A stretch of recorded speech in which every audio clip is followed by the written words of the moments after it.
एक लड़की हज़ारों नेगेटिव सिचुएशंस होने के बावजूद अपनी ज़िंदगी को एक पॉजिटिव डायरेक्शन दे सकती है, ज़िंदगी में कुछ बहुत बड़ा कर सकती है और लाखों लोगों के लिए, करोड़ों लोगों के लिए प्रेरणा बन सकती है। तो ये स्टोरी ऐसी होगी कि जब मुझे ऐसा फील आया था, जब मैंने इतनी सारी जो है लेडीज़ की स्टोरी पढ़ी थी, तो मुझे लगा जब एक लड़की जिसका कोई सहारा नहीं है, आगे पीछे घर वालों ने ठुकरा दिया है, बाहर वालों ने ठुकरा दिया है, वो ज़िंदगी में अकेली है, उसके सामने कोई ऑप्शन ही नहीं है कि वो क्या करें। तो जब एक लड़की अपनी ज़िंदगी में हार नहीं मानती है और अपनी ज़िंदगी को इस लेवल तक लेके जाती है कि उसके सम्मान में सिर्फ इंसान का सर झुक सकता है, तो वो स्टोरी अगर कोई भी इंसान देखेगा तो उसको ज़िंदगी को 100% पॉजिटिव डायरेक्शन मिलेगी और वो जीवन में कभी भी हार नहीं मानेगा।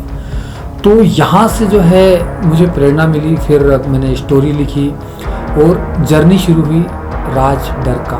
एक फ़िल्म के बारे में सोचना और एक फ़िल्म को बनाना और बनाकर उसको पर्दे तक लेकर आना बहुत ही रोमांचक सफ़र रहा है।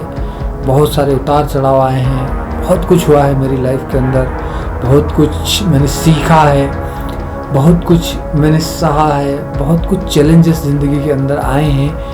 तो वो सारे चैलेंजेस, वो सारी चीज़ें, वो सारी बातें मैं आप लोगों के साथ शेयर करूँगा कि क्या क्या चीज़ें हुई। ये जर्नी जो है राज डरका की, ये पूरी जर्नी मैं आप लोगों को बताऊँगा स्टार्टिंग से लेकर अभी तक। मुझे बहुत लोगों ने ये सवाल पूछा है कि यार आपकी फ़िल्म में ऐसा है क्या जो उसको कोई देखने जाएगा। तो मुझे लगा कि यार सवाल बहुत ही जिनाइन है और हर इंसान जो है मेहनत से पैसे कमाता है, क्यों किसी फिल्म को वो देखने जाएगा। तो जनता के साथ में इस सवाल का जवाब जो है वो देना तो बनता है, बिकॉज़ मैं भी एक आम जनता ही हूँ, एक आम नागरिक ही हूँ और एक फ़िल्म मैंने बनाई है और उस फिल्म को मैं चाहता हूँ कि लोग देखें। तो वो क्यों देखें उसका जवाब देने की कोशिश इस वीडियो में मैं करूँगा।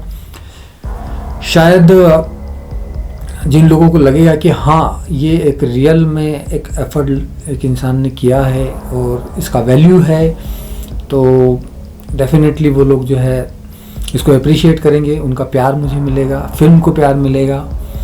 और मेरे जैसे कई लोग जो कि इस तरह की चीज़ें सोचते हैं, समाज के अंदर कुछ अच्छा करने की भावना से कोई काम करते हैं, तो उन लोगों को हिम्मत मिलेगी। तो इस वजह से जो है ये स्टोरी शेयर करना मेरे लिए बहुत ही खुशी की बात है कि फाइनली जो सपना मैंने 5 साल पहले देखा था, आज वो सपना पूरा होने जा रहा है और हमारी फिल्म जो है वो थिएटर्स में लग रही है। तो इस वीडियो के अंदर जो है शुरू करते हैं मेकिंग और the journey of film Raaz डरका, द सीक्रेट ऑफ फियर। 2012-13 की बात है, जब मैं अपने लाइफ के टफ टाइम से गुजर रहा था। और हम सभी लोग जो है अपनी ज़िंदगी में कभी ना कभी ऐसे टाइम को फेस करते हैं जहाँ पर कि हमें लग रहा होता है कि यार कुछ ठीक नहीं चल रहा है या ज़िंदगी वैसी नहीं चल रही है जैसी कि चलनी चाहिए। तो उसको गाड़ी को पटरी पर लाने के लिए जो है मैं काफ़ी कुछ जद्दोजहद कर रहा था, काफ़ी कुछ कोशिशें कर रहा था। और उन्हीं कोशिशों में जो है मैं YouTube के ऊपर काफ़ी वीडियोस देख रहा था। उसके बाद में इंटरनेट के ऊपर जाकर मैं काफ़ी रिसर्च कर रहा था कि वो कौन लोग हैं जिन लोगों ने अपनी ज़िंदगी के टफ टाइम को काफ़ी अच्छे से रिकवर किया है और अपनी ज़िंदगी में लाख नेगेटिविटी होने के बावजूद भी अपनी लाइफ को एक पॉजिटिव डायरेक्शन दी है। और वो लोग आज दुनिया के लिए और करोड़ों लाखों लोगों के लिए प्रेरणा बन गए हैं। तो मैं ऐसी पॉजिटिव स्टोरीज़ जो है वो पढ़ रहा था, बिकॉज़ मैं अपनी लाइफ के उस टफ टाइम से बाहर आना चाहता था। सो दैट जब मैं स्टोरी इस तरह से पढ़ रहा था तो कुछ स्टोरी जो है मैंने ऐसी पढ़ी और ऐसी चीज़ें जो है वो मेरी लाइफ के अंदर आई, जिनको पढ़ने के बाद, जिनको सुनने के बाद, समझने के बाद एक ऐसा चमत्कार सा हुआ मेरी ज़िंदगी के अंदर कि मेरे अंदर से आवाज़ आई कि जब इतनी अच्छी और पॉजिटिव स्टोरीज़ हैं जो मेरी ज़िंदगी को एक नई दिशा दे सकती है, एक पॉजिटिव डायरेक्शन दे सकती है। तो इस तरह की स्टोरीज़ जो है वो लोगों तक पहुंचनी चाहिए, क्योंकि इस दुनिया में ऐसे लाखों करोड़ों लोग हैं जो कि अपनी ज़िंदगी से कहीं ना कहीं जूझ रहे हैं, कहीं ना कहीं परेशान हैं। तो फिर मैं जो है इस तरह का प्रोजेक्ट जो है उसके ऊपर मैंने काम करना शुरू किया। मैंने सिंधुताई सपकाल के बारे में पढ़ा, उनका यूट्यूब के ऊपर एक वीडियो देखा। उनकी ज़िंदगी जो है वो काफ़ी प्रेरणा देती है। और जब मुझे पता चला कि हज़ारों अनाथ बच्चों की माँ है सिंधुताई सपकाल, और उनकी अपने जीवन की स्टोरी आप यूट्यूब पे जाके सर्च कर सकते हैं, कुछ वीडियोस आपको मिल जाएंगे। वो वीडियोस आप देखेंगे तो आपको लगेगा कि एक लेडी कितने सारे अपोजिट सिचुएशन के होते हुए एक प्रेरणा का स्रोत है। हज़ारों अनाथ बच्चों की माँ है और हज़ारों अनाथ बच्चों को उन्होंने बहुत पॉजिटिव डायरेक्शन दिया, उनको सफल बनाया, उनको ज़िंदगी को मायने दिए। वैसे ही फिर कल्पना सरोज की अगर बात करें तो कल्पना सरोज जब अपनी कहानी सुनाती है तो ये बताती है कि 12 साल की एज में उनकी शादी हो गई। ससुराल वाले उनके साथ बहुत मारपीट करते थे, पढ़ाई पूरी नहीं कर पाई, ज़्यादा पढ़ी लिखी नहीं थी, बहुत सारी तकलीफ़ें उनके जीवन में आई। उसके बावजूद उन्होंने हार नहीं मानी ज़िंदगी से। एक बार उन्होंने अपनी ज़िंदगी को ख़त्म करने का फ़ैसला किया और उन्होंने ये देखा कि उनके अपने लोग जो है वो उनको ये बोल रहे हैं कि शायद तुम्हारी कोई गलती होगी या तुमने जीवन में कुछ ऐसा काम किया होगा जिसकी वजह से तुम अपनी ज़िंदगी ख़त्म करना चाह रही हो। मतलब एक इंसान जब मरना भी चाहे तो उस इंसान की भी गलती है। तो उस घटना से उन्होंने सीख ली और 2 रुपये पर डे से अपना काम शुरू किया और 2000 करोड़ की कंपनी तक का सफ़र उन्होंने तय किया।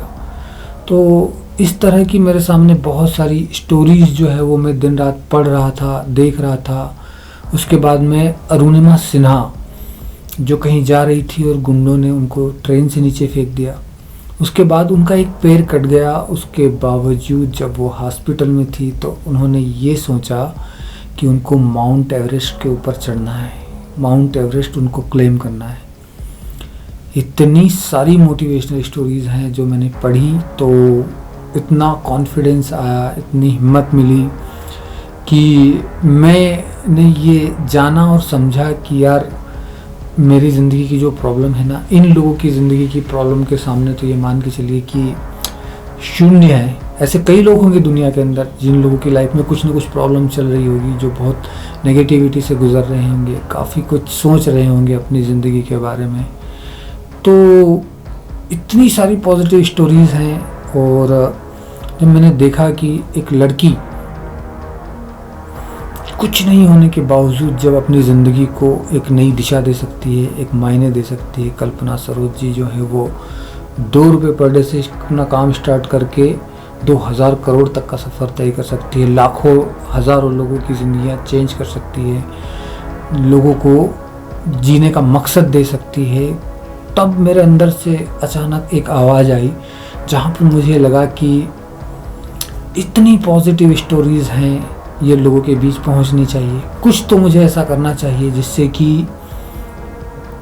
लोगों की लाइफ को एक पॉजिटिव डायरेक्शन मिले। कोई ऐसा इंसान जो दुनिया के किसी कोने में हार कर बैठा हुआ है, जो ये सोच रहा है कि उसका कोई नहीं है, जो ये सोच रहा है कि उसकी ज़िंदगी में आगे क्या होगा, वो कैसे सफल होगा, सफल होना तो दूर की बात है, वो उसकी ज़िंदगी की समस्याएं जो है वो कैसे ख़त्म होगी। और बहुत सारे लोग जो है वो गलत कदम उठा लेते हैं। कुछ लोग होते हैं जो स्ट्रांग होते हैं, जो ज़िंदगी की उतार चढ़ाव और समस्याओं को झेलते हुए आगे बढ़ते रहते हैं। लेकिन कुछ लोग ऐसे होते हैं जो कि उन समस्याओं को नहीं झेल पाते हैं और हार मान लेते हैं। बहुत सारे ऐसे स्टूडेंट्स होते हैं जो कि सिर्फ इस वजह से सुसाइड कर लेते हैं कि एग्ज़ाम्स में उनके नंबर कम आए हैं। तो इतनी सारी चीज़ें जो है वो मेरे दिमाग में चलती जा रही थी। और फिर मैं रात में सोते वक्त भी इन सब चीज़ों के बारे में सोच रहा था। फिर मुझे लगा कि यार कुछ तो करना चाहिए। फिर अचानक से जो है मुझे लगा कि एक काम करते हैं। मैंने पेन उठाया, मैंने पेपर उठाया और मैंने लिखना शुरू किया। मैंने स्टोरी लिखना शुरू की और मैं लिखता रहा। काफ़ी समय तक जो है मैं अपने अंदर की भावनाओं को पेपर पर उतारता गया, लिखता रहा और कुछ एक कहानियाँ जो है मैंने बनाई, कुछ चीज़ें जो है वो मुझे प्रेरणा दे रही थी, बहुत सारी पॉजिटिव स्टोरीज़ मैंने पढ़ी थी। तो मैंने पूरे अपने इस घटनाक्रम के दौरान और इतनी अपनी रिसर्च के दौरान मैंने ये पाया कि हम इंसानी ज़िंदगी के अंदर एक इमोशन होता है जिसका नाम डर है। मतलब आप एक चीज़ सिचुएशन को इमेजिन करके देखिए कि एक्चुअल सिचुएशन कुछ और होती है और जो डर है उसकी वजह से इंसान उस सिचुएशन को अपने ही माइंड में इतनी बड़ी बना लेता है कि उसके बावजूद वो यहाँ तक के कदम उठा लेता है कि अपनी लाइफ तक को ख़त्म कर देता है।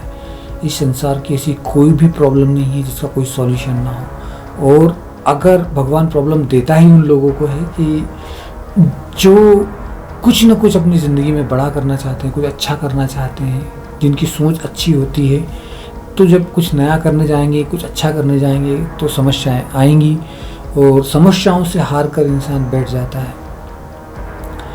तब फिर मैंने स्टोरी बनाई और उसके बाद में फिर मैंने सोचा कि सिनेमा, क्योंकि अगर मैं कोई बुक अगर लिखता हूँ तो बुक आज की डेट में कोई पढ़ता नहीं है, और अगर मैं किसी एक माध्यम की बात करूँ तो फिल्म एक ऐसा माध्यम है जिस माध्यम से लोग जो है वो जुड़ते हैं या फिल्म देखना हर कोई पसंद करता है।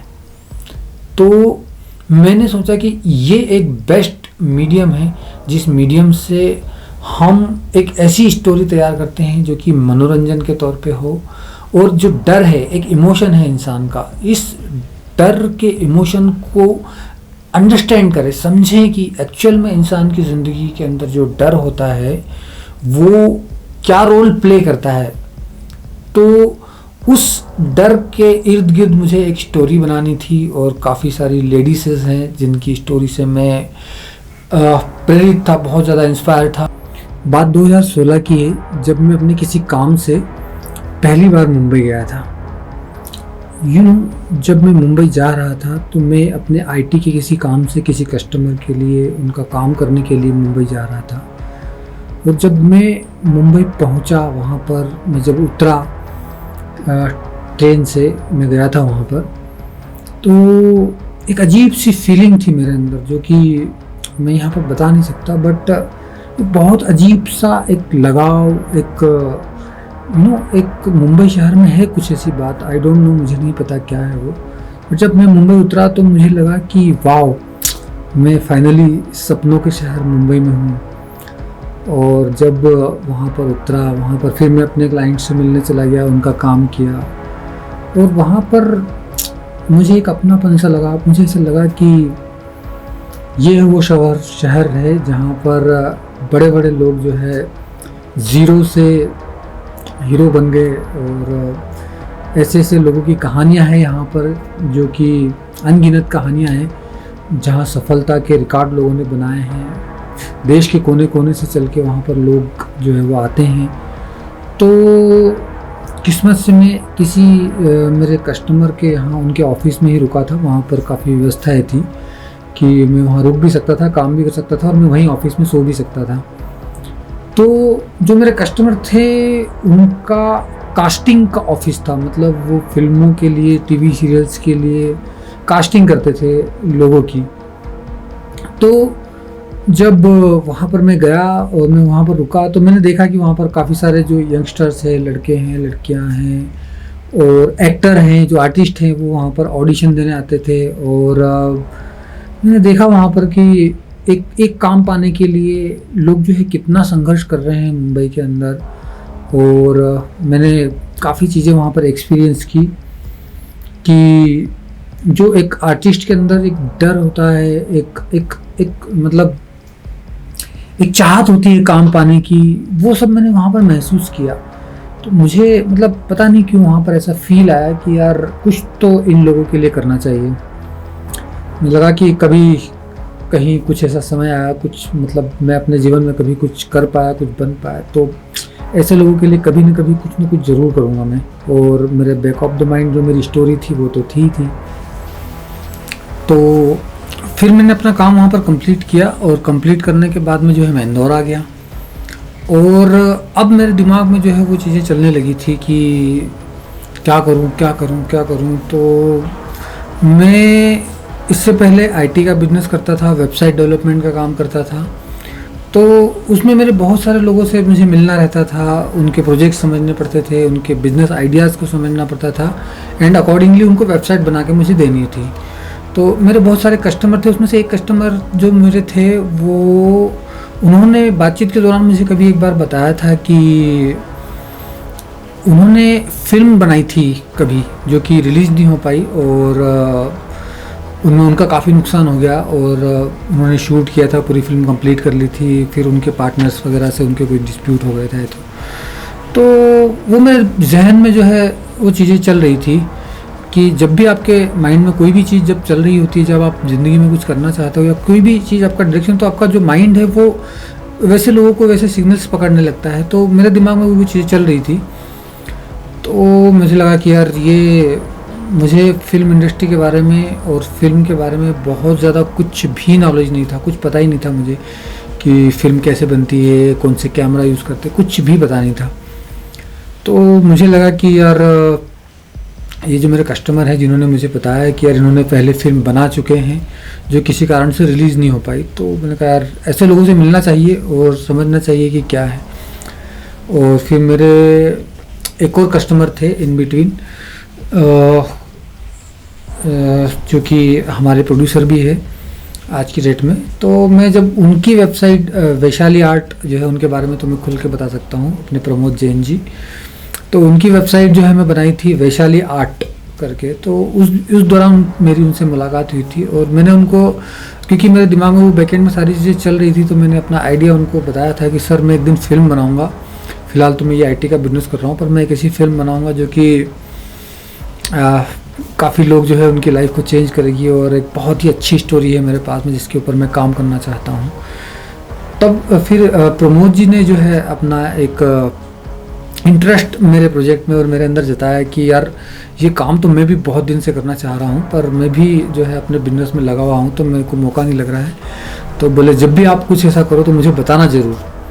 तो मैंने कहा ये तो बहुत अच्छी बात है, मुझे मतलब बहुत खुशी हुई कि यार एटलीस्ट जब मैंने यहाँ से प्रोजेक्ट की शुरुआत की है मेरे दिमाग में मैंने सोचा ही है और मुझे लोग मिलने शुरू हो गए हैं। तो फिर जो है मैंने प्रॉपर स्टोरी बनाई थी और एक स्टोरी थी मेरे पास, और वो स्टोरी के साथ में फिर प्रमोद जी ने मुझे बोला कि मैं किसी से तुम्हारी मुलाकात करवाना चाहता हूँ। उनका नाम मैं यहाँ पर नहीं बता सकता, बट उन्होंने बोला कि अगर उन लोग को आपकी स्टोरी समझ में आ गई तो कुछ बात बन सकती है। तो मैं प्रमोद जी के साथ में जो है उन्होंने जिन परिचित से मुझे मिलवाया था उनसे मैं मिला और उनको मेरी स्टोरी इतनी पसंद आई कि उन्होंने मुझसे पूछा कि बताओ कि कितनी फंडिंग आपको लगेगी इस प्रोजेक्ट को कंप्लीट करने के लिए और क्या। और अब मैं मतलब अपने वेबसाइट का काम कर रहा था, पर ऑल ऑफ सडन जो है चीज़ें होने लगी थी। मतलब प्रमोद जी का मुझे मिलना, मेरे दोस्त का मिलना या उस कस्टमर का जिसने मुझे ये बताया कि यार फिल्म जो है वो बना चुके हैं एक बार, तो मुझे धीरे धीरे कहीं ना कहीं वो देखिए प्रोसेस ऑटो मोड पे स्टार्ट हो गई। तो मैं प्रमोद जी के साथ चला गया वहाँ पर, मतलब यहाँ से राजस्थान आई थिंक मुझे जाना पड़ा था उनके साथ में, उनके मित्र वहाँ पर थे किसी काम से। तो मैं राजस्थान चला गया और राजस्थान जब मैंने उनको स्टोरी सुनाई तो वो बहुत खुश हुए कि यार ये तो बहुत ही अच्छी स्टोरी है, अगर इसके ऊपर फिल्म बनेगी तो निश्चित ही लोगों को पसंद आएगी। और उनका इंटरेस्ट जो है वो उस स्टोरी में मेरे को दिखा और इवन उन्होंने मुझे एक अच्छा खासा अमाउंट जो है वो फंडिंग करने के लिए भी बोल दिया। आप समझ सकते हैं कि मुझे फिल्म बनाने का बिल्कुल भी नॉलेज नहीं था उस टाइम पे, मेरे पास में सिर्फ स्टोरी ही थी। और मेरे बहुत ज़्यादा बैकग्राउंड में अगर जाएं पीछे की साइड तो मुझे कैमरा चलाना आता था, मैंने बहुत सारी शादी में वेडिंग फोटोग्राफी की हुई थी, तो मुझे कैमरा वैमरा चलाना आता था और शूट करना आता था। और उसके अलावा क्योंकि मैं कंप्यूटर में था, आईटी में था, तो मुझे वीडियो एडिटिंग का भी थोड़ा बहुत नॉलेज था। मैं वो वीडियो शूटिंग वगैरह करके उनकी सीडी वगैरह बना के दिया करता था, तो क्लिप्स को कैसे जोड़ना है, किस तरीके से मिक्सिंग करना है, साउंड को कैसे ऐड करना है, वो सब चीज़ें मुझे आती थी। तो धीरे धीरे करके मेरा कॉन्फिडेंस बढ़ता गया। फिर हुआ ये कि मैंने अपने उसी कस्टमर से कांटेक्ट किया जिन्होंने फ़िल्म बनाई थी, और मैं विकास जी नाम है उनका। तो विकास जी से मैंने कांटेक्ट किया और विकास जी ने बोला कि क्योंकि उन्होंने फ़िल्म बनाई थी तो मुझे तो ये लगा कि यार ये इंसान ही वो इंसान है जो मुझे बताएगा कि एक फ़िल्म आखिर में बनती कैसे है। तो फिर जो है जर्नी स्टार्ट हुई। मैं विकास जी से मिला, विकास जी ने बोला कि यार बहुत बढ़िया, मैं भी चाहता हूँ कि फ़िल्म बनाना चाहता हूँ। तो क्योंकि मैं आईटी में बिज़नेस कर रहा था, कुछ सेविंग्स थी मेरे पास में, कुछ चीज़ें थी जो मैंने रिकवर की थी अपनी लाइफ से, और शुरू हुआ। तो हमने इंदौर में एक प्राइम लोकेशन पे ऑफिस लिया, और जो है वो बेहतरीन, मेरा फिल्म बनानी है तो एक बेहतरीन ऑफिस लिया, और हम विकास जी और हम वहाँ पर मिलने लगे, प्लानिंग करने लगे। तो क्योंकि मुझे कुछ बहुत ज़्यादा आइडिया नहीं था, तो आर्टिस्टों का आइडिया नहीं था, ना ही मुझे किसी चीज़ का पता था, कौन लोग क्या करते हैं, कुछ पता नहीं था। तो ठीक है, विकास जी के ऊपर मैंने 100% रिलाई किया और हमने प्रोजेक्ट शुरू कर दिया। मतलब प्रोजेक्ट शुरू क्या कर दिया, प्लानिंग करना शुरू कर दी। और उस प्लानिंग के दौरान ये हुआ कि बहुत ही फास्ट विकास जी जो है वो इतने ज़्यादा मतलब एक्साइटेड थे, और इतना ज़्यादा मतलब उनके अंदर डेडिकेशन था कि यार मुझे फिल्म बनानी ही बनानी। बहुत ज़्यादा इमोशनल जो है वो हो गए थे स्टोरी वगैरह सुन के और वो सारी चीज़ें। तो वो मैंने सोचा कि चलो ठीक है, अच्छी बात है। और उस मोमेंट तक हमारे अकाउंट में फंडिंग नहीं थी, और प्लानिंग बस चल रही थी। बट चूँकि एक पर्सन मेरे साथ में जुड़ चुका था तो मुझे भी थोड़ा कॉन्फिडेंस आ रहा था, और इतना ऑल ऑफ सडन चीज़ें होने लगी कि देखते ही देखते जो है वो आर्टिस्ट के लिए हमने ऑडिशन के लिए हमने जो है वो बनाए, डिज़ाइंस बनाए, सोशल मीडिया पे उनको स्प्रेड किया। आर्टिस्टों के फ़ोन आने स्टार्ट हो गए हमारे पास में कि भाई किस तरह की फ़िल्म है, क्या है, हम इसमें काम करना चाहते हैं। तो मैं देख रहा था कि यार चीज़ें हो रही, तो मैं क्योंकि मेरे पास में बहुत ज़्यादा एक्सपीरियंस नहीं था, कुछ चीज़ें मुझे पता नहीं थी, तो मैं 100% रिलाई उनके ऊपर कर रहा था। और फाइनली जो है वो आपको बताऊँ कि महीने 15 दिन के अंदर ही जो है ऐसा हुआ कि उन्होंने कैमरामैन को बुला लिया और कैमरामैन से बात कर ली कि भाई कि हमको ये शूट करना है, यहाँ शूट करना है, ये करना है, वो करना है। काफ़ी सारे आर्टिस्टों से बात हुई, तो आर्टिस्टों ने, कुछ लोगों ने अलग अलग तरीके की सिचुएशंस बताई, कुछ ने कुछ किया, कुछ लोगों के ऑडिशन भी लिए, और ये सारी चीज़ें हो रही थी। और जस्ट जो है प्लानिंग में, बातचीत में बोले कि यार एक काम करते हैं कि कुछ तो बनाते हैं। बोले हमको ऐसे मार्केट में कोई जानता नहीं है, तो कुछ तो शुरू कर देते हैं। तो बस बिना, मैंने बोला स्क्रिप्ट और बिना तैयारी के वो सब चीज़ें स्टार्ट हो गई। अब हुआ ये कि ना तो प्रॉपर स्क्रिप्ट थी और ना कुछ था, और बोले कि शुरू करते हैं, सब हो जाएगा। उनका एक डायलॉग बहुत ही मतलब मुझे अभी भी याद है कि कुछ भी बोलो तो बोले हाँ सब हो जाएगा, सब हो जाएगा। मतलब फिल्म इंडस्ट्री से जुड़े हुए जो भी लोग इस वीडियो को देखेंगे वो शायद इस बात को रिलेट कर पाएंगे कि कुछ लोग होते हैं ऐसे जो कि बहुत ही ज़्यादा एक्साइटेड होते हैं, और ये कैसे होगा, तो बोले सब हो जाएगा। डायलॉग कैसे लिखेंगे, सब हो जाएगा। बोले अपन ऑन लोकेशन ही डायलॉग भी लिख लेंगे, सारी चीज़ें कर लेंगे और शुरू करते हैं। बस वो इतना ज़्यादा भयंकर एक्साइटेड था कि मैंने बोला कि ओके करते हैं। बट फिर भी मेरे को पता था कि यार हमारे पास में फंडिंग नहीं है, तो वो अपना पता नहीं कुछ काम कर रहे थे। तो मैंने बोला कि सर फंडिंग तो है नहीं अपने पास, कैसे करेंगे। तो बोले अरे सब थोड़ा बहुत इधर से जुगाड़ करेंगे, ये करेंगे, वो करेंगे। और वो इस तरह की सिचुएशन चल रही थी। इन बिटवीन उन्होंने मुझे प्रकाश से मिलवाया, जो कि गाने लिखता है, काफ़ी समय से लिख रहा है, उसने म्यूज़िक भी दिया है फिल्म के अंदर। तो प्रकाश आ गया, उसके बाद में कैमरा वाले आ गए, फिर आर्टिस्टों को फ़ोन लगा लिया। तो एक लड़की दिल्ली से थी, वो उनकी फ्रेंड थी, तो उन्होंने बोला मैं अपनी फ्रेंड को बुला लेता हूँ। ठीक है बुला लो। उसके बाद में मुझे भी नहीं पता था कि आर्टिस्ट कौन है, हीरोइन कौन है। फिर एक लड़की थी राजस्थान से, आई थिंक ग्वालियर या राजस्थान से थी वो, तो उसका फ़ोन आया और उनसे बातचीत हुई कि ठीक है इस तरह के हम फिल्म बना रहे हैं, ये वो। तो वो लड़की भी जो है एग्री हो गई इस कंडीशन पे कि ना तो हम कुछ देंगे ना ही कुछ लेंगे, जस्ट आपको फिल्म में काम करना है। तो लड़की एग्री हो गई और प्लानिंग चल रही थी। और जस्ट शुरुआत ऐसा हो गया कि पूरा प्लान बन चुका है, शूट स्टार्ट करना ऐसा हो गया। तो मैंने कहा यार शूट स्टार्ट करने की बात कर रहे हैं, हमारे पास में फ़ंड नहीं है और कैसे मैनेज होगा सब कुछ। मैं बहुत ही कंफ्यूज था उस पर्टिकुलर मोमेंट पे। फिर विकास जी का वही डायलॉग, चिंता मत करो सब हो जाएगा। यार ये इतना कॉन्फिडेंस से बोल रहे हैं कि सब हो जाएगा, तो बट ऑब्वियस कुछ ना कुछ तो इन्होंने भी बैक ऑफ द माइंड जो है वो प्लानिंग कर ही रखी होगी।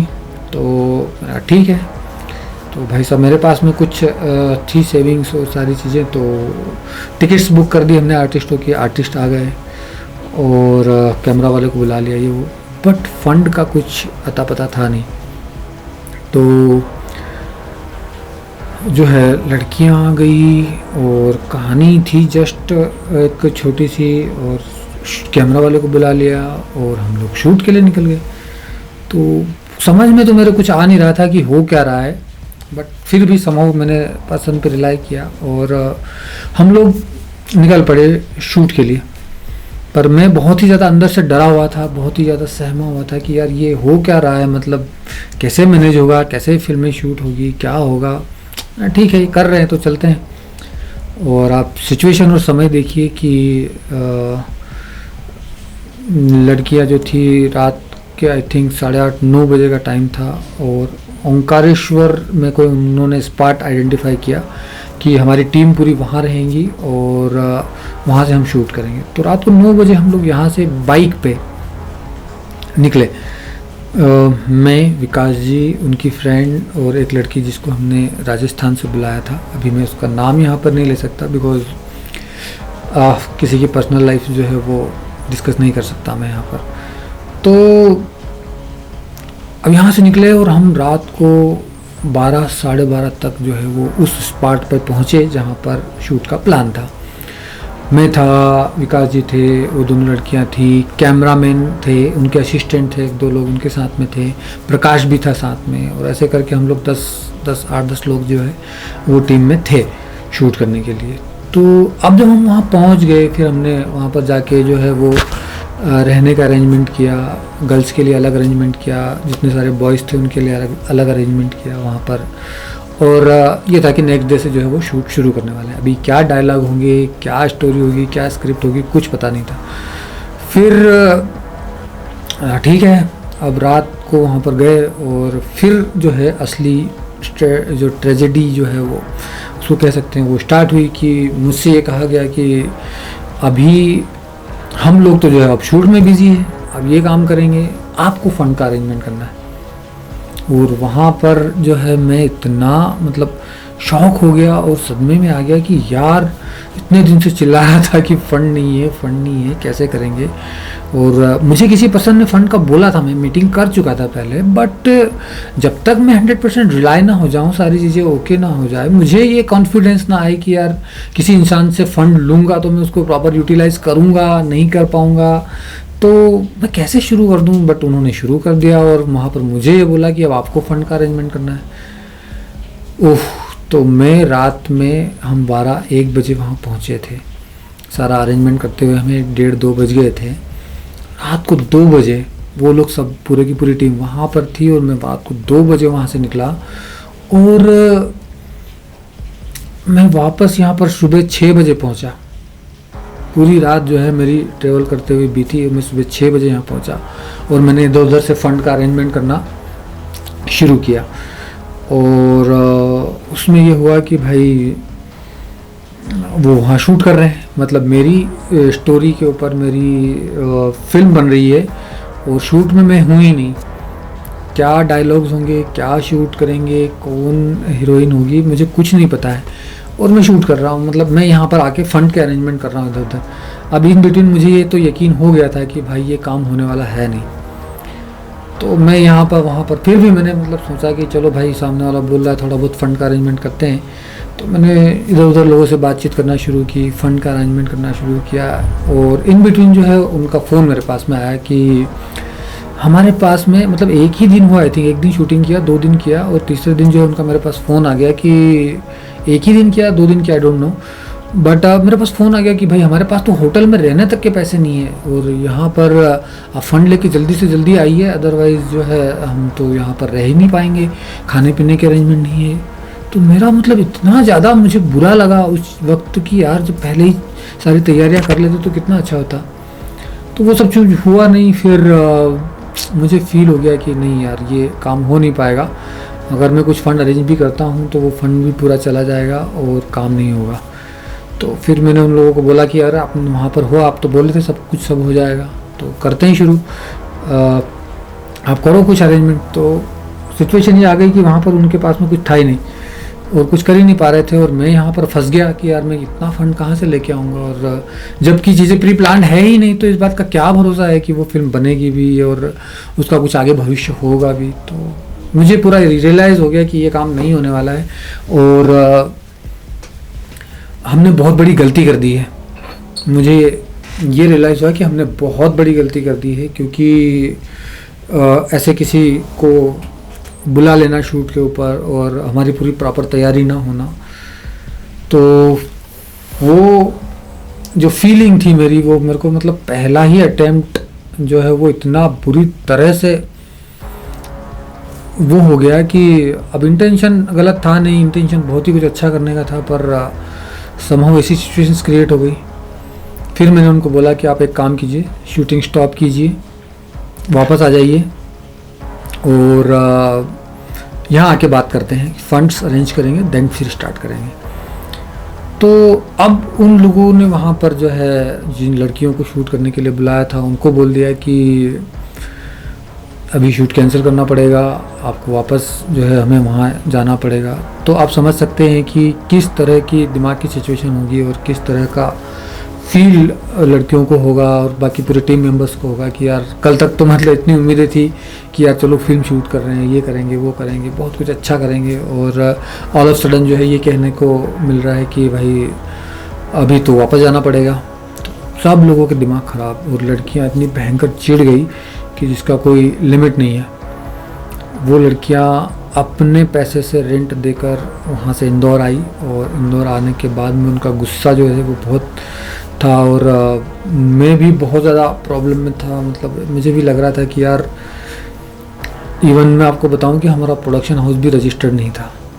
अगर वो लड़कियां उस समय में अगर पुलिस कंप्लेंट कर देती कि इन लोगों ने हमारे साथ में धोखा किया है, तो हम लोग बहुत बुरी तरीके से फंस सकते थे। और इतना बुरा झटका मुझे लगा वहाँ पर कि मैं आपको बता नहीं सकता कि क्या फील हो रहा था मुझे। फिर फाइनली जो है वो लोग इंदौर आए। इंदौर आने के बाद में जो हमारे भाई साहब थे वो आए ही नहीं, लड़कियां दोनों आ गई, और उन्होंने बोला कि सर ये क्या है, और बहुत सारी बातें मुझे सुनाई। तो मैंने उनको बताया कि भाई समहाउ हमारा जो फंड अरेंज होने वाला था वो हो नहीं पाया है, और उस वजह से हमें शूटिंग कैंसिल करनी पड़ रही है। बट मैंने अपनी तरीके से सिचुएशन को हैंडल किया, उनको बोला, विश्वास दिलाया कि हम दोबारा शूट करेंगे, दोबारा इस चीज़ को स्टार्ट करेंगे। तो कहीं ना कहीं शायद मेरी बातों में सच्चाई लगी उन लड़कियों को, तो उन्होंने कोई इस तरह की एक्शन नहीं लिया। बट हाँ, उन्होंने मेरे को बोला कि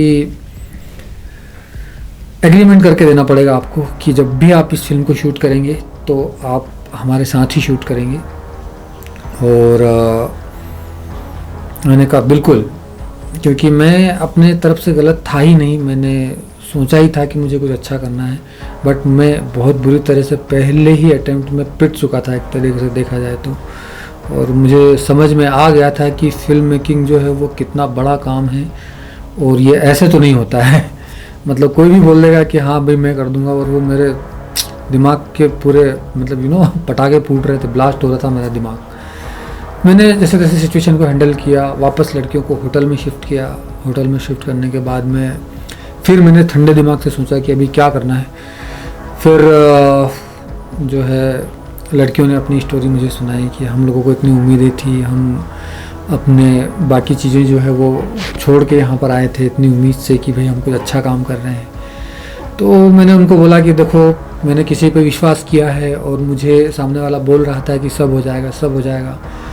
तो अब गलती तो हुई है कि भाई मैंने किसी पे विश्वास किया, फंड्स के अरेंजमेंट टाइम पे हो नहीं पाए हैं।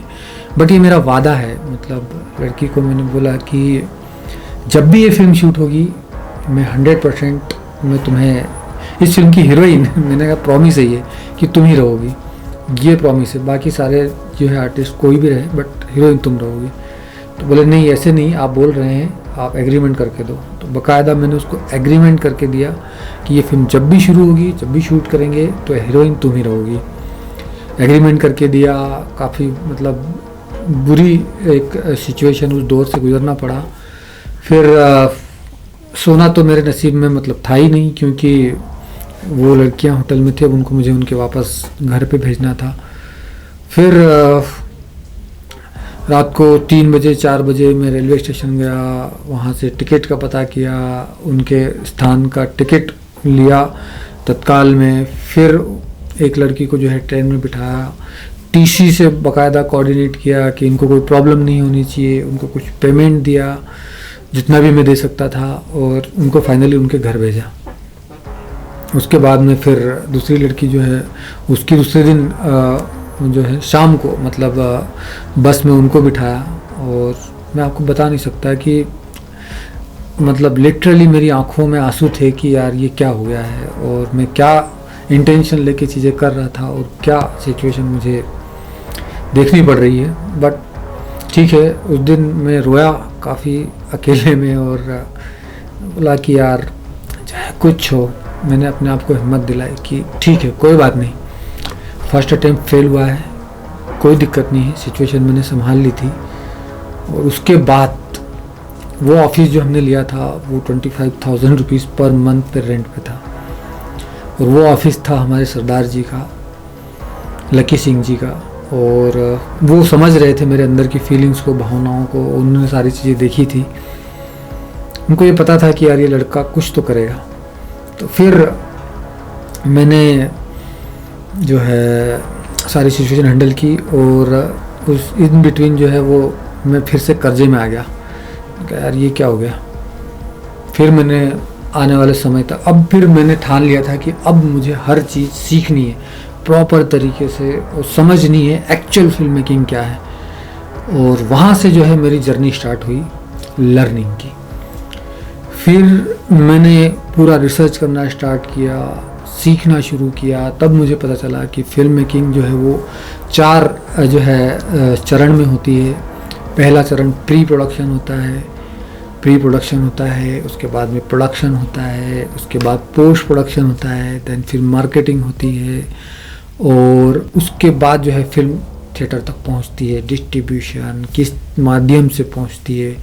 फिर मैंने जो सीखना शुरू किया है, मेरी जो रिसर्च स्टार्ट हुई है इंटरनेट के ऊपर, 24 घंटे मैंने फिर सीखना शुरू किया, समझना शुरू किया। फिल्म मेकिंग से रिलेटेड हर वो चीज़ जो मैं सीख सकता था, हर वो काम जो मैं समझ सकता था, मैंने सीखा, समझा, पूरा प्रॉपर ट्रेनिंग लिया। और ट्रेनिंग लेके मैंने ये देखा कि बॉस कितना बड़ा काम है ये, कितना विशाल काम है फिल्म मेकिंग। इतनी सारी टीम लगती है, इतने सारे काम होते हैं, और हम लोग जो है बिना किसी तैयारी के चले थे। तो बहुत अच्छा हुआ कि मैं फेल हो गया वहाँ पर, अदरवाइज जो है वो इन बिटवीन आगे जाके भगवान ही जानता है कि उसका क्या बनता। तो वो हुआ नहीं, और मैंने फिर जो है अपने उस दोस्त को बोला जिन्होंने मुझे बोला था कि सब हो जाएगा, कि बॉस प्रोफेशनल तरीके से काम होता किस तरीके से है और किस तरीके से काम किया जाता है, अब ये मैं आपको दिखाऊंगा, जस्ट वेट एंड वॉच। उसके बाद फिर मैंने बहुत स्टडी की, प्रॉपर स्क्रिप्ट कैसे लिखते हैं ये सीखा, स्क्रिप्ट क्या होती है, डायलॉग क्या होती है, नरेशंस क्या होते हैं, लोकेशंस को कैसे स्क्रिप्ट में डिफाइन किया जाता है, किस तरह के एक्सप्रेशंस जो हैं वो भी स्क्रिप्ट में लिखे जाते हैं, प्रॉप्स क्या क्या लगेंगे। मतलब एक स्क्रिप्ट जो है वो कंप्लीट फिल्म पेपर के ऊपर बन जाती है, इस तरह की स्क्रिप्ट होती है। और स्क्रिप्ट राइटिंग जो है वो उसके लिए कुछ बहुत ही इंडस्ट्री स्टैंडर्ड के सॉफ्टवेयर्स अवेलेबल हैं, जिन सॉफ्टवेयर्स के ऊपर वो चीज़ें होती हैं। एंड इतना मज़ा आ रहा था मुझे सीखने में कि मैं बता नहीं सकता। तो इतनी प्यारी जर्नी बन गई थी मेरी उसके बाद कि एक एक करके स्टोरी बोर्डिंग क्या होती है, और स्क्रिप्ट राइटिंग क्या होती है, प्री प्रोडक्शन कैसे किया जाता है, प्रोडक्शन कैसे किया जाता है, किन किन बातों का ध्यान रखना पड़ता है, मेकअप कौन संभालेगा, ये वो इतना मज़ा आ रहा था मेरे लिए। वो सीखने वाली जर्नी एकदम एडवेंचर जैसी हो गई थी। तो बहुत नॉलेज इकट्ठा किया, इधर से उधर से, सॉफ्टवेयर कौन से लगते हैं, ये वो सब कुछ करने के बाद जो है मैंने तैयारियाँ की, और फिर अब मैंने डिसाइड किया था कि बस अब पूरा प्रॉपर प्रोफेशनल तरीके से काम करूँगा। तो प्रोफेशनल तरीके से काम करने के लिए फिर मैंने अपना एक बैनर जो है वो रजिस्टर करवाने के लिए डिसाइड किया, डॉक्यूमेंट्स तैयार किए, और मैं मुंबई गया। मुंबई में फिर विफ्पा है, western India film producer association, वहाँ पर मैं गया और अपना बैनर जो है मैंने वहाँ पर रजिस्ट्रेशन करवाया। और अब की बार जो है मैं अपने उसी फ्रेंड के यहाँ पर रुका था जहाँ पर ऑडिशन वगैरह होते हैं। तो वहाँ पर जो है जब मैं रुका 2 दिन 3 दिन 4 दिन वहाँ पर प्रोसेस में लगा। मैंने अपना प्रोड्यूसर का कार्ड बनवाया, मैंने डायरेक्टर का कार्ड बनवाया, राइटर का कार्ड बनवाया, और वो सारे एसोसिएशन में जाके मिला, उन लोगों से मिल के समझा कि क्या क्या चीज़ें हो सकती है, कौन कौन लोग मेरी मदद कर सकते हैं, किस तरह से चीज़ें कहाँ होती हैं, काम कैसे होता है, कैमरा जो है उसके बारे में मैं काफ़ी चीज़ें सीख रहा था। और वहाँ पर मेरी मुलाकात हुई थी प्रवीण से, प्रवीण पुरोहित से। प्रवीण पुरोहित जो है एक लड़का था जो कि इंडस्ट्री में जैसे बाकी सब लोग स्ट्रगल करते हैं वैसे ही वो भी जो है फिल्म इंडस्ट्री में सफल होने के लिए, एक्टिंग में अपना करियर बनाने के लिए स्ट्रगल कर रहा था। तो जब मेरी मुझसे मुलाकात हुई तो उसने अपनी स्टोरी मुझे बताई कि मैं कितने समय से यहाँ पर स्ट्रगल कर रहा हूँ, क्या क्या चीज़ें कर रहा हूँ। तो काफ़ी अच्छा लगा मुझे उससे मिलके, बिकॉज़ वो भी हमारे एमपी का ही था, इंदौर का ही था, तो मैं भी इंदौर से था। तो मुझे मतलब आप किसी अदर सिटी में जाते हो और आपको अपना सिटी का कोई बंदा मिल जाता है तो आपको काफ़ी एक अपनापन सा लगता है, एक अच्छी फीलिंग होती है। तो मैं वहाँ उससे मिला और फिर वो मेरे को बोला कि सर मेरा ये एक्टिंग करियर है। उसने इवन एक फ़िल्म भी की हुई थी बदला हिंदुस्तानी का, तो उसने बताया कि सर मैं एक फ़िल्म कर रहा हूँ, वो एक रिलीज़ होने वाली है वो। तो मैंने कहा बहुत अच्छी बात है। फिर मैंने उसको अपने बारे में बताया कि पहले तो मैंने डिस्क्लोज़ नहीं किया था, बट फिर मैंने बताया कि भाई मैं भी एक फ़िल्म बना रहा हूँ और मैं अपने प्रोडक्शन हाउस के रजिस्ट्रेशन के लिए और अपनी स्क्रिप्ट को रजिस्टर करवाने बाकी सारी चीज़ों के लिए यहाँ पर आया हुआ हूँ।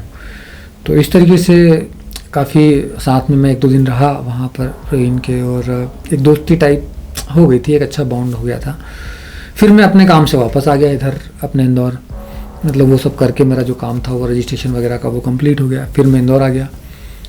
अब इंदौर आने के बाद जो है मैं फिर अपने कामों में लग गया, तैयारियां में, सीखने में, इन सब चीज़ों में। फिर उस बात को 6 महीने से 8 महीने आई थिंक गुजर चुके थे, और फिर मेरे पास में प्रवीण का फ़ोन आया कि सर आप फिल्म बनाना चाह रहे थे, तो उसका मतलब क्या आप कर रहे हैं। तो मैंने कहा कि भाई मैं कर रहा हूँ, तैयारियाँ कर रहा हूँ, ये सारी चीज़ें हैं। तो तैयारियाँ की, उसके बाद में वो बोला कि मेरे पास में भी एक फाइनेंसर है जिनसे मैं आपको मिलाना चाहता हूँ। तो मैंने कहा ठीक है मिल लेंगे, क्योंकि अब की बार मैंने तैयारियाँ बहुत अच्छे तरीके से की थी, पूरी प्रॉपर स्क्रिप्टिंग की थी, सारे डायलॉग्स, इवन मैंने सारे कहानी को, डायलॉग्स को, हर चीज़ को ऑडियो फॉर्म में रिकॉर्ड कर लिया था कि किस फील के साथ मुझे डायलॉग चाहिए, वो भी मैंने पूरा रिकॉर्ड कर लिया था। इस बार मैंने प्रॉपर प्रिपरेशन की थी, प्रॉपर तैयारियाँ की थी। फिर जो है इन बिटवीन प्रवीण का इंदौर आना हुआ, फिर वो मुझसे मिला, उसने मुझे लोकेश जी से मिलवाया। तो यहाँ पर लोकेश जी को मैंने, क्योंकि वो ऑडियो फॉर्म में मैंने स्टोरी बना के रखी हुई थी, तो मैंने वो स्टोरी उनको सुनाई, उनको स्टोरी काफ़ी अच्छी लगी। और अब मैं तैयार था कि अब मेरे मित्र थे जिन्होंने मुझे पहले फंडिंग के लिए बोला था, तो उनसे भी मैं फंडिंग ले सकता था। तो मैं उनसे भी मिला, लोकेश जी से भी मिला, लोकेश जी भी तैयार हो गए, वो भी प्रमोद जी भी जो है तैयार हो गए फंडिंग करने के लिए। तो मतलब अब चीज़ें जो है वो पॉजिटिव डायरेक्शन में एक प्रोफेशनल तरीके से जा रहे थे। तो अब इस बात को ऑलमोस्ट 1.5 साल बीत गया था, आई थिंक 1.5 साल बीत गया था। हाँ, तो अब वो मेरा प्रॉमिस जो मैंने किया था उस लड़की से, एग्रीमेंट करके दिया था उसको, तो मैंने कहा कि भाई मेरे पास बहुत सारे ऑप्शंस थे, हमने ऑडिशन, इस बार फिर से मेरे पास में आर्टिस्ट आए थे, सब कुछ हुआ था, पर क्योंकि मैंने प्रॉमिस किया था तो मैंने बोला कि नहीं भाई, हीरोइन तो वही लड़की होगी जिसको मैंने प्रॉमिस किया था। तो फाइनली अब मेरी तैयारियाँ काफ़ी अच्छी हो गई, तो मैंने उस लड़की को फ़ोन लगाया कि उस समय जो है हम कुछ नहीं कर पाए थे, प्रोफेशनल तरीके से चीज़ें नहीं हो पाई थी, तो अब मैंने प्रॉपर तैयारियाँ की हैं और अब जो है तुम ही फिल्म की हीरोइन रहोगी। मेरा वादा जो है मैंने तुमसे किया था, मैं उसको निभाने के लिए अभी रेडी हूँ, तो अब क्या कहती हो। तो अब इस बार जो है कुछ कहानी सिचुएशन अलग हो गई, कुछ बदल गई। वो लड़की पहले तो काफ़ी खुश हो गई और उसको लगा कि आप अपना प्रॉमिस करते हो, अगर कमिटमेंट करते हो, किसी से निभाते हो, तो सामने वाले को भी लगता है कि नहीं यार सिंसियरिटी है, कुछ अच्छा काम हो सकता है। तो पहले तो वो खुश हो गई, फिर बाद में उसने बोला कि सर अब मैं शादी करने वाली हूँ और मुझे अपने हस्बैंड से परमिशन लेनी होगी। मैंने कोई बात नहीं, आप अपने हस्बैंड से परमिशन ले लो। तो फिर जो है डिस्कशन चल रहा था इन बिटवीन, शायद उन लोगों को, उसके हस्बैंड को और उनको नहीं ये बात गवारा हुई कि यार किसी से प्रोजेक्ट में, क्योंकि पिछला एक्सपीरियंस भी शायद बुरा था। तो फाइनली वो मुझे बताया कि सर मेरे हस्बैंड जो है उन्होंने मना कर दिया है। तो मैंने कहा यार देखो, मैंने अपना प्रॉमिस किया था, मैं उसको निभाने के लिए तैयार हूँ। तो एक काम करते हैं, आपके हस्बैंड को हम एज ए लीड हीरो ले लेते हैं, तब तो कोई प्रॉब्लम नहीं होगी। तो फिर वो बोली कि नहीं नहीं सर, मैंने बात की तो बोले कि नहीं सर वो मना ही कर रहे हैं। तो फिर मैं अब मैं फ्री था कि चलो भी मैं किसी और लड़की को भी, मैंने उससे पूछा कि फिर तुम बोलो तो मैं किसी और लड़की से बात करूं। तो वो बोली कि ठीक है सर, आप अपना काम कीजिए, किसी से भी बात कीजिए, मुझे कोई दिक्कत नहीं है। फिर जो है मेरी आगे की जर्नी स्टार्ट हुई। तो अब की बार जो है इन्वेस्टर मेरे पास में दो थे और स्टोरी प्रॉपर बनी हुई थी, स्क्रिप्टिंग प्रॉपर हुई थी। तो अब जो है आगे की जर्नी स्टार्ट हुई। फिर हम होशंगाबाद गए ऑडिशन लेने के लिए। हमने जगह जगह ऑडिशन रखे और काफ़ी लोगों के ऑडिशन लेने के बाद में जो है हमने धीरे धीरे करके कैरेक्टर मेरे दिमाग में आते जा रहे थे कि यार इसको ये रोल दे सकते हैं, इसको ये रोल दे सकते हैं। वैसे ही ऑडिशन में जो है पायल राठौर जो है वो कहीं ना कहीं उसने सोशल मीडिया पे हमारा पोस्ट देखा, उसने फ़ोन किया, वो ऑडिशन देने आई। तो वो कहीं ना कहीं जहन में थी कि हाँ ये लड़की भी जो है इसके साथ भी काम किया जा सकता है। शॉर्ट लिस्टेड हो गई थी पायल। और प्रवीण जो है वो मेरे साथ में काफ़ी मिलने जुलने लगा था और प्लानिंग हो रही थी। तो इस तरीके से चीज़ें जो है आगे बढ़ती गई और हमने पूरी प्लानिंग की। और फिर जो है ऐसे ही हमने किसी कोऑर्डिनेटर से बात की, तो फिर कोऑर्डिनेटर ने जो है जागृति को भेजा और जागृति के साथ में उसकी एक और फ्रेंड आई थी। तो उनके ऑडिशन हुए और जब मैंने जागृति का ऑडिशन लिया तो मुझे मतलब इतना उसमें मतलब डेडिकेशन दिखा उसके अंदर, उसकी मेमोरी बहुत शार्प थी। वो जो डायलॉग उसको दिया वो उसने प्रॉपर याद करके मुझे एक बेहतरीन तरीके से बोल के दिखाया। और मुझे लगा कि यार जो कैरेक्टर मैं सोच रहा था फिल्म के लिए वो वाकई में ये लड़की निभा सकती है। तो फिर हमने फाइनल जो है जागृति को वहाँ से बोला कि ठीक है। उसके एक राउंड के बाद में फिर उसको दूसरे राउंड के लिए बुलाया, दूसरे राउंड के बाद तीसरे राउंड के लिए बुलाया। जिस तरह का लुक्स मैं चाह रहा था लुक टेस्ट किया। लुक टेस्ट करने के बाद में फिर मैंने उससे इमोशनल डायलॉग्स बुलवा के देखे। काफ़ी तरह से मैंने उससे मतलब उससे डायलॉग बुलवाए। बिकॉज क्योंकि कहानी मेरी जो है वो एक लड़की की थी, तो जो लीड में जो लड़की मुझे चाहिए थी वो ऐसी चाहिए थी कि वो उस कैरेक्टर के साथ में उसके साथ में जस्टिस कर पाए। तो जागृति जो है उसने काफ़ी अच्छे से सारे टेस्ट पास किए और फाइनली जो है वो अब धीरे धीरे करके आर्टिस्ट जो है वो सिलेक्ट होने लगे थे। एक बार मैं मुंबई गया था तो वहाँ पर प्रवीण ने मेरे को अयान से भी मिलवाया था और वो मुलाकात, हाँ प्रवीण की एक मूवी रिलीज़ हुई थी बदला हिंदुस्तानी का, वो हम देखने गए थे यहाँ से। तो उस दौरान उसने मुझे अयान से मिलवाया था। तो जब मैं अयान से मिला था तो अयान भी मुझे काफ़ी अच्छा लगा। उसने मतलब बातचीत की मुझसे और मुझे लगा कि नहीं यार ये कुछ अच्छा कर रहा था और करेगा आगे भी। तो इस तरह से जो है चीज़ें बनती गई। फिर अयान जो है उसका मेन लीड में जो है फर्स्ट चॉइस जो है वो अयान नहीं था, फर्स्ट चॉइस कोई दूसरा एक पर्सन था। तो हमने काफ़ी सारे लोगों के ऑडिशन लिए थे। तो फिर समहाउ बातचीत चलती है, सारी डील जो है वो फाइनल होती है, टर्म्स कंडीशंस डिसाइड होती थी।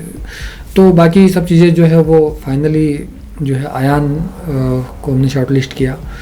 और फिर प्रवीण ने भी जो है अयान को मुझे थोड़ा सा बोला कि यार नहीं ये मेरा दोस्त है। मैंने कहा बोला ठीक है यार, हम मिले, काफ़ी अच्छी बातचीत हुई, सब कुछ हुआ, प्लानिंग हुई। फिर कैमरा जो है वो के लिए हमने पूरा प्रॉपर सिलेक्शन किया। पूरी रिसर्च तो मेरी चली रही थी इन बिटवीन। ये सारी रिसर्च और ये सारी चीज़ें करते करते कम से कम 2 साल बीत चुके थे। 2016 से हम 2018 तक आ चुके थे और सब चल रहा था, काफ़ी तैयारियां चल रही थी, इन बिटवीन में काम भी कर रहा था अपना। और फिर चीज़ें फ्लोर पे आने लगी थी बिकॉज़ मैं फिर सीरियस नोड में जो है इन्वेस्टर से मिला, एग्रीमेंट्स हुए, फिर फंड्स किस तरीके से देंगे इसके बारे में बात हुई और सारी चीज़ें जो है वो लाइन अप हुई। लाइन अप होने के बाद में फिर हमने मेकअप आर्टिस्ट को बुलाया, सारे कैरेक्टर्स के ऑडिशन लेके हमने उनके फ़ोटोशूट किए, फ़ोटोशूट करके पूरा प्रॉपर जो है कैरेक्टराइजेशन किया। कैरेक्टराइजेशन करने के बाद में जो है हर आर्टिस्ट को उसके डायलॉग फीलिंग के साथ ऑडियो फॉर्म में रिकॉर्ड करके मैंने दिए थे कि मुझे इस इंटेंसिटी के साथ में, इस मॉड्यूलेशन के साथ में और इस फीलिंग के साथ में ये डायलॉग चाहिए।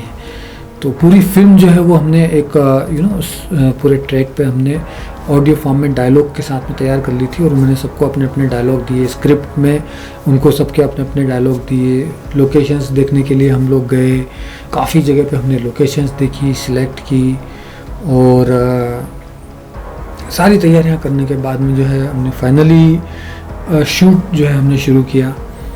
और शूट में भी जो है अब यहाँ से जो है असली चैलेंज स्टार्ट हुआ। 2018 दिसंबर में हम लोगों ने शूट स्टार्ट किया था और इस बार जो है क्योंकि तैयारी इतनी ज़्यादा की थी, मैंने बहुत सारा कि मैंने सिचुएशंस को अलग अलग तरीके से डिवाइड भी कर लिया था कि अगर ये हुआ तो मैं ये करूँगा, अगर इस तरीके से चीज़ें काम नहीं करेगी तो फिर मेरा अल्टरनेटिव में इस तरीके से चीज़ें काम। बहुत मतलब मेरे हिसाब से जितनी प्लानिंग मैं कर सकता था और जितनी सिचुएशंस को मैं इमेजिन कर सकता था कि यार ऐसा हो सकता है, ऐसा हो सकता है, ऐसा हो सकता है, अगर ऐसा हो जाएगा तो ऐसा करेंगे, ऐसा हो जाएगा तो वैसा करेंगे, वो सारी चीज़ें सिचुएशंस को इमेजिन किया मैंने। और फिर हमने जो है काम की शुरुआत की और जब काम शुरू हो गया तो बहुत सारी चैलेंजेस, दिक्कतें शूट के दौरान भी आई और मतलब मेरा एक जो होता है ना कि इम्तिहान शुरू हो चुका था। पर एक बात थी कि शूट करने में हमको बहुत मज़ा आ रहा था, मतलब मुझे मेरी पूरी टीम को बहुत मज़ा आ रहा था। तो बहुत सारे चैलेंजेस भी थे, चैलेंजेस के साथ में हम शूट भी कर रहे थे। इस प्रोजेक्ट में मेरे साथ हर एक वो चीज़ हुई है जिसकी वजह से मुझे हार मान लेना चाहिए था या एक इंसान उस सिचुएशन को लेके पीछे हट जाएगा। जितनी भी अच्छी से अच्छी, बुरी से बुरी चीज़ जो हो सकती थी सब कुछ हुआ है, परंतु जिस स्टोरी को लेके मैंने शुरू किया था उस स्टोरी का इंस्पिरेशन इतना तगड़ा था कि मैं अब कर कुछ नहीं रहा था, अब चीज़ें हो रही थी। और शूट बहुत अच्छे से हम लोगों ने किया। मेरे आर्टिस्ट जो है वो शूट के दौरान उन्होंने अपना 100% दिया है, पूरी मेहनत की है। और चूँकि आप जब कोई भी काम शुरू करते हो तो मतलब पहली बार में जो है हमारे ऊपर भरोसा किया, ये हमारे लिए बहुत बड़ी बात थी।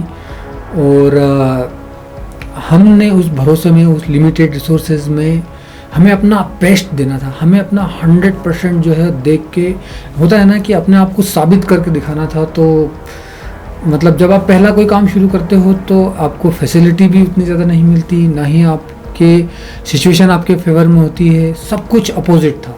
मगर प्रेरणा, जो हम करना चाहते थे उस काम को करने का जुनून, वो लगन इतनी बड़ी थी कि हर सिचुएशन, हर मुश्किल जो है हमारे सामने आती गई।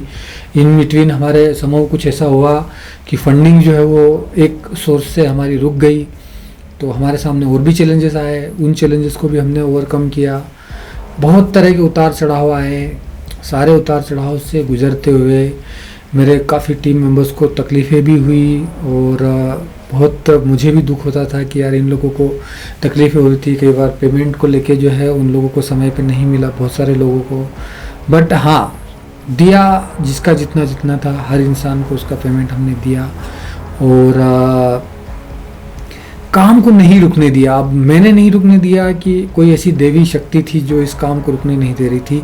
ये मेरे साथ साथ मेरी पूरी टीम ने इस बात को फील किया है और महसूस किया है कि कुछ तो ऐसा है जो कि इस फिल्म के साथ हो रहा है कि अब ये फिल्म बना नहीं रहे थे हम लोग, अब ये फिल्म खुद बन रही थी, या यूँ भी कहना गलत नहीं होगा कि अब ये फिल्म हम लोगों को बना रही थी।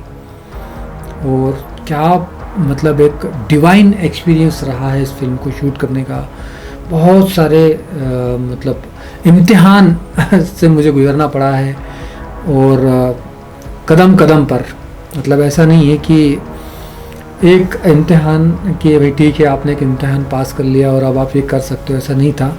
कदम कदम पर चैलेंजेस थे, कदम कदम पर इम्तिहान था, और आज भी मतलब हर एक कदम पर, मतलब मैंने एक इतना बड़ा काम ले लिया था जो कि एक आईटी में काम करने वाले बंदे ने, एक लड़के ने जो एक आम आदमी है, एक मिडिल क्लास फैमिली से बिलोंग करता है, उसने एक इतना बड़ा सपना देख लिया था जो उसको खुद को भी अंदाज़ा नहीं था कि मैं क्या करने जा रहा हूँ और ये काम कितना बड़ा है और कैसे इस काम को अंजाम दिया जाएगा। रिसर्च मैंने की थी, माना कि मैंने बहुत रिसर्च की थी, बहुत कुछ सीखा था, मगर चाहे जितनी किताबें पढ़ लो तैरना सीखने के बारे में, जब पानी में उतरते हो तभी आपको सही सच्चाई पता चलती है, सामना होता है सच्चाई से। तो वही मेरे साथ भी हुआ, बहुत सारे चैलेंजेस आए, पर हर चैलेंजेस में एक डिवाइन पावर थी जो मुझे हिम्मत भी दे रही थी, इंस्पिरेशन था जो इतना तगड़ा था कि हर मुसीबत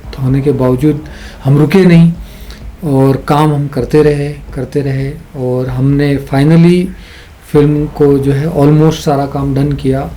लेकिन अभी भी मेरा इम्तिहान बहुत ज़्यादा बाकी था।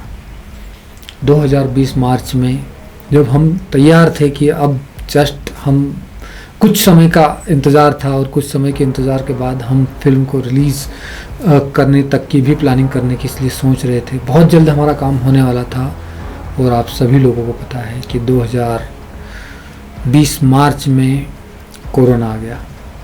आप सोच सकते हैं कि पूरी टीम, प्रोड्यूसर्स, जिन लोगों ने पैसा लगाया था, मैं जो 2 साल 3 साल से इस प्रोजेक्ट के ऊपर काम कर रहा था, पूरी टीम काम कर रही थी पूरे जोश जुनून के साथ। हमारा सपना बस पूरा होने ही वाला था और कोरोना आ गया। जब कोरोना आया तो शुरुआत में लगा था कि चाइना में आया था, मैं मुंबई आना जाना मेरा लगा रहता था, चाइना में आया था, फिर 1-2 केस इंडिया में आए, फिर लग रहा था कि चलो भाई लॉकडाउन करने की तो ज़रूरत नहीं पड़ेगी, फिर 21 दिन का लॉकडाउन, फिर पहली लहर, दूसरी लहर, तीसरी लहर। कोरोना के बारे में तो मुझे आप लोगों को ज़्यादा बताने की ज़रूरत नहीं है, क्योंकि पूरे वर्ल्ड में सभी लोगों को इसके बारे में और इसकी त्रासदी के बारे में पता है। सब कुछ रुक गया, सब काम बंद हो गया, सब लोग अपने अपने घरों में कैद हो गए, और हमारा वो सपना जो इतने शिद्दत से हमने देखा था, अब कब पूरा होगा कुछ कहा नहीं जा सकता था। सारे सिनेमाघर, सबसे पहले सिनेमाघर बंद हुए थे, और कब खुलेंगे भी कि नहीं खुलेंगे, ये बीमारी किस लेवल तक जाएगी, क्या होगा, कुछ पता नहीं था। बस दिन में बैठ के न्यूज़ चैनल पर देखा करते थे कि क्या हो रहा है, क्या हो रहा है, क्या हो रहा है। घर से बाहर तक नहीं निकल सकते थे, इस तरह की सिचुएशन हो गई थी। मगर समय का पहिया चलता गया, चलता गया, चलता गया। फिर धीरे धीरे करके वैक्सीन बनी, कोरोना धीरे धीरे करके जो है वो ऊपर गया, ऊपर से फिर नीचे जैसे जा रहा, कहीं ना कहीं थोड़ी थोड़ी उम्मीदें दिखने लगी। थिएटर्स तो सबसे आखिरी में खुले, और खुले भी तो वो 50% कैपेसिटी के साथ, कहीं खुले कहीं नहीं खुले। और उस दौरान फिल्में जो है वो कुछ रिलीज़ हो रही थी, चल नहीं रही थी, लोगों के अंदर डर था कि थिएटर में जाएं ना जाएं। हम तो मतलब बहुत ही एक कह सकते हैं कि शुरुआत कर रहे थे, हमारा प्रोजेक्ट बहुत बड़ा नहीं था, मगर सूर्यवंशी जो है बहुत बड़े बजट की फिल्म थी, उसके बारे में क्या हुआ आप सभी लोगों को पता है। तो हम लोग उनको देख देख के अपने आप को हिम्मत देते थे कि यार जब इतने बड़े बजट की फिल्म इन लोगों ने बनाई है, ये भी तो पेशेंस रख के बैठे हुए हैं, तो हम भी पेशेंस रख के बैठे हुए हैं। फिर धीरे धीरे करके जो है माहौल ठीक होने लगा कोरोना के बाद। फिर जो है कोरोना के बाद में जब सिचुएशन ठीक हुई, तब हमने फिर दोबारा काम करना शुरू किया फिल्म के ऊपर।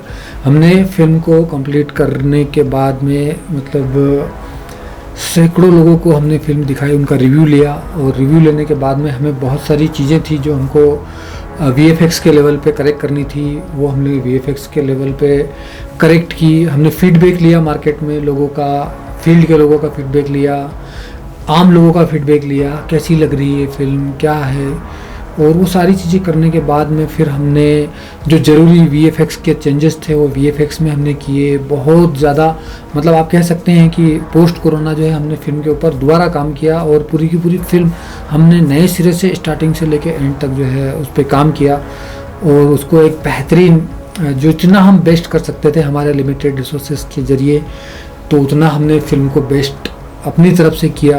और कहानी के मैसेज को स्ट्रॉन्ग तरीके से हम जिस तरीके से लोगों तक पहुंचाना चाहते थे उस मैसेज को हमने लोगों तक पहुंचाने की पूरी कोशिश की। और हमारी फिल्म जो है वो हमने सैकड़ों बार, हमने तो मतलब हज़ारों बार देख ली है और बहुत तरीके से हमने अपने तरीके से तो उसको देखा है और हमको विश्वास है कि ये फिल्म कहीं ना कहीं लोगों को अच्छी लगेगी। और फाइनली जो है हमने सारे चीज़ें कंप्लीट करने के बाद फिर हमने सेंसर की प्रोसेस स्टार्ट की। फिर सेंसर बोर्ड ने हमारी फिल्म देखी, एक दो कट जो है सेंसर बोर्ड की तरफ से आए। वो कट बहुत ज़्यादा स्टोरी पे इम्पैक्ट नहीं डाल रहे थे, इसलिए हमने वो बहुत आसानी से वो कट कर दिए और हमारी फिल्म को जो है US सर्टिफिकेट दिया गया है। किसी भी हॉरर फिल्म को जो है कभी भी मतलब मोस्टली हॉरर फिल्में जो होती है उनको एडल्ट का जो है A सर्टिफिकेट दिया जाता है, मगर जब सेंसर बोर्ड ने हमारी फिल्म देखी तो उन लोगों को इस बात का मतलब मुझे नहीं पता कि क्या उन लोगों को अच्छा लगा फिल्म के अंदर क्या नहीं, बिकॉज़ वो लोग जो है फिल्म जब देखते हैं तो वो ये देखते हैं कि इस फिल्म के अंदर कोई ऐसी चीज़ तो नहीं है जो कि गलत हो, जो ऐसी जो पब्लिक के लिए नुकसानदायक हो। तो उन्होंने अपना काम किया और हमारी फिल्म को US सर्टिफिकेट दिया कि हमारी फिल्म बच्चे भी देख सकते हैं, माता पिता के मतलब गाइडेंस में, वो पेरेंटल गाइडेंस जिसको कहा जाता है। तो हमारी फिल्म कोई भी देख सकता है, पूरे परिवार के साथ देख सकता है और एक बहुत ही पॉजिटिव और एक अच्छा मैसेज देती है राज डर का। इसका मतलब ये कि हमने एक इमोशन पकड़ा है, जो डर है वही इंसान का सबसे बड़ा शत्रु है। आप कह सकते हैं कि वो डर के वजह से इंसान अपनी ज़िंदगी को सही तरीके से जी नहीं पाता है। इस संसार का हर इंसान कुछ अच्छा करना चाहता है, बहुत बड़े बड़े सपने देखता है, लेकिन कई बार डर की वजह से ज़िंदगियां तबाह हो जाती है।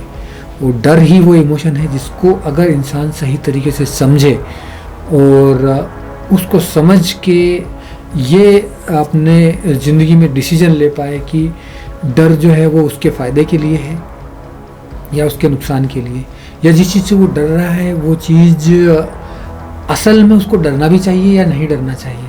तो जब उस चीज़ को इंसान ओवरकम कर लेता है, समझ लेता है और उस पर काबू पा लेता है, तो फिर इंसान के जीवन में बहुत सारे रास्ते खुल जाते हैं, बहुत सारी चीज़ें हैं जो इंसान अपने जीवन में कर सकता है अगर डर के इमोशन को समझ जाए, उस पर काबू पा ले। क्योंकि इस संसार में जितने भी इमोशन प्रकृति ने इंसान के लिए बनाए हैं वो उसके फ़ायदे के लिए हैं, उसके भले के लिए हैं।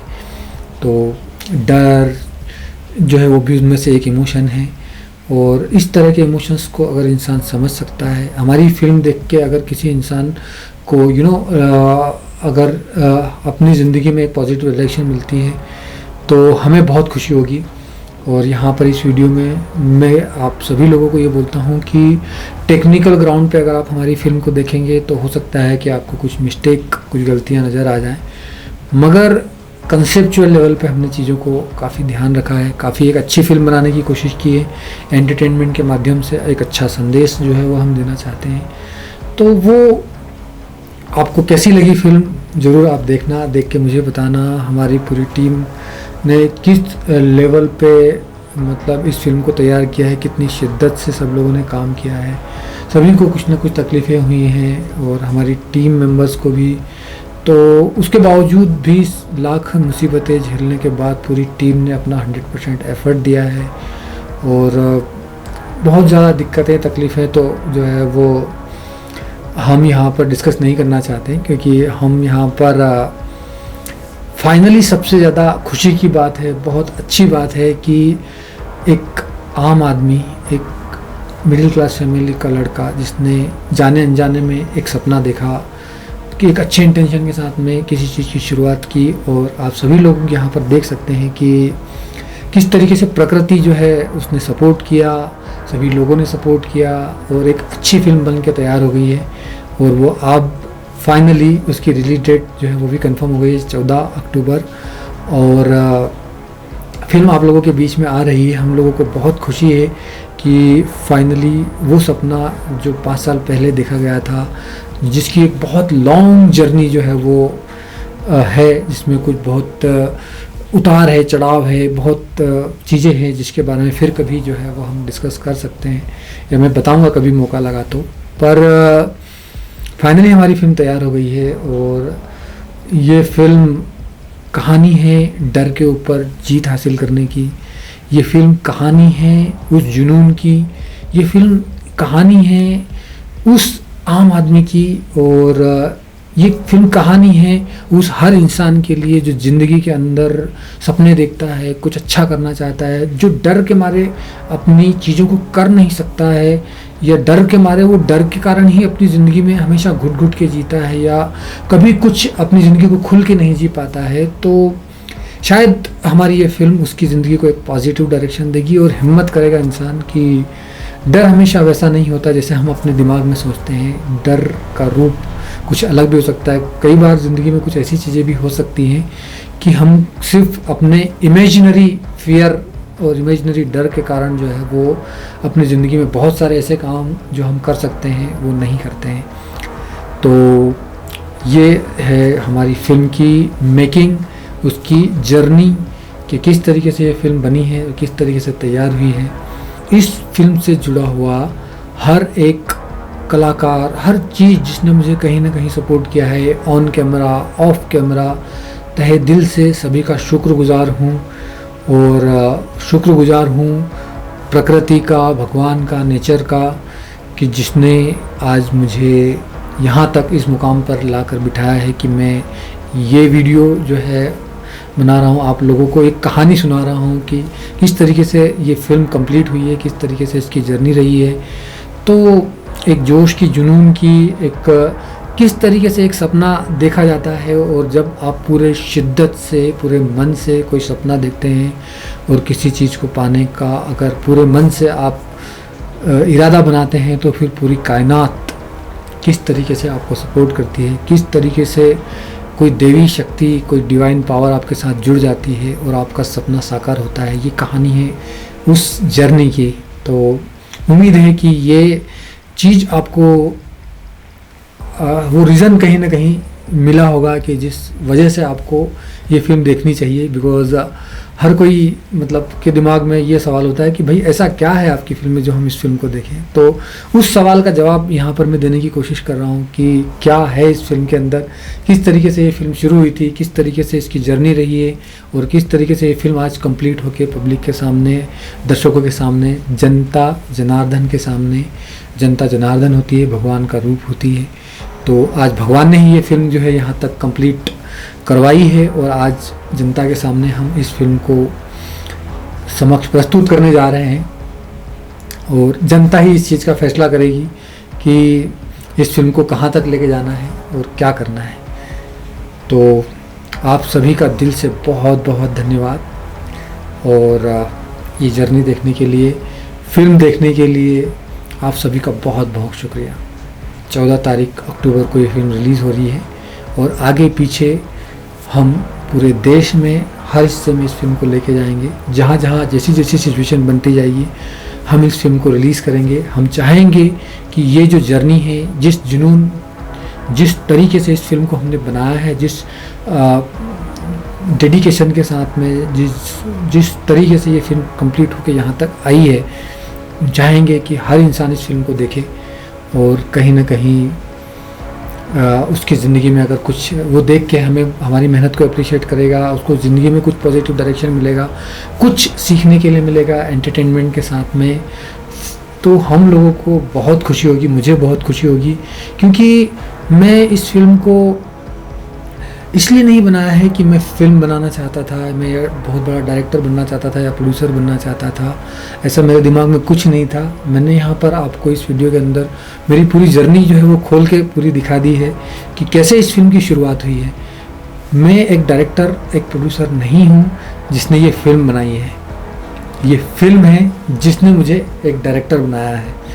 ये फ़िल्म है जिसने हमारी पूरी टीम को, हमारे पूरे आर्टिस्टों को, पूरी चीज़ को वो बनाया है जो कि वो इस फिल्म के अंदर है। तो ये एक बहुत ही कमाल का एक्सपीरियंस था, बहुत ही प्यारी जर्नी थी और बहुत ही अच्छा लगा। बहुत कुछ सीखने को मिला इस प्रोजेक्ट से हमें खुद भी, क्योंकि हम एक ऐसे मकसद को लेकर चले थे जहाँ पर हम लोगों की लाइफ में फ़ियर की क्या जगह है वो उनको बताने जा रहे थे। तो वही चीज़ें हमारी पूरी ज़िंदगी में भी हुई और कदम कदम पे हमारा इम्तिहान हुआ और यहाँ पर भी हमारा इम्तिहान है। और आप सभी लोगों से गुजारिश है कि आप सभी लोग जो है इस फिल्म को देखें, ज़्यादा से ज़्यादा प्यार दें। और सिर्फ इस फिल्म को नहीं, मैं चाहूँगा कि आप उस सोच को सपोर्ट करें जिस सोच कहती है कि अगर इरादा पक्का हो, अगर आपका इंटेंशन सही है और अगर आपने ठान लिया तो चाहे एक आप आम आदमी हो, चाहे दुनिया के किसी कोने में हो, चाहे किसी सिचुएशन में हो, आप वो हर काम कर सकते हैं जो आप सोच सकते हैं। बड़े से बड़ा काम, जब आपका इरादा अच्छा होगा, आपके अंदर उस काम को करने का 100% जुनून होगा, लगन होगी, तो गॉड, प्रकृति खुद आपके साथ हर कदम पर रहेगी और आपका सपना साकार होकर रहेगा। तो इस सोच को सपोर्ट करने के लिए आप इस फिल्म को देखिए। बहुत बहुत धन्यवाद। Thank you so much for watching.